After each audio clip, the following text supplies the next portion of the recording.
ایک مرتبہ فرعون کے سامنے شیطان ظاہر ہوا اور اس نے فرعون سے پوچھا کہ تجھے کس نے خدا بنایا ہے اور تیرے اندر ایسا کون سا کمال ہے کہ تو اپنے آپ کو خدا سمجھ بیٹھا۔ تو فرعون نے کہا کہ میرے پاس بہت بڑی طاقت ہے، میرے پاس بہت سا سونا چاندی ہیرے جواہرات ہیں اور میں بہت بڑے ملک کا مالک ہوں۔ شیطان نے پوچھا اور کیا ہے تیرے پاس؟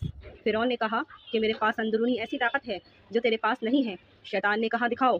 فرعون نے فوراً حکم دیا کہ اسی وقت 1000 جادوگر بلائے جائیں اور وہ سب مل کر اس شیطان کو اپنی پھونکوں اور اثر سے اڑا دیں، اور انہوں نے اپنا جادو دکھایا۔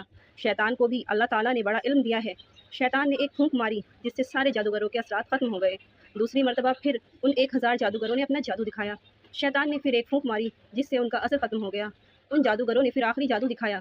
شیطان نے پھر ایک پھونک ماری اور ہنس کر کہنے لگا کہ تم اگر ایسے 1000 جادوگر بھی دکھاؤ گے تو میرا کچھ بگڑنے والا نہیں ہے، سب ہوا میں تحلیل ہو جائیں گے۔ اے فرعون، یاد رکھ مجھے اللہ تعالیٰ نے ایسی ایسی چیزیں عطا فرمائی ہیں، لیکن پھر بھی اللہ تعالیٰ نے مجھے اپنا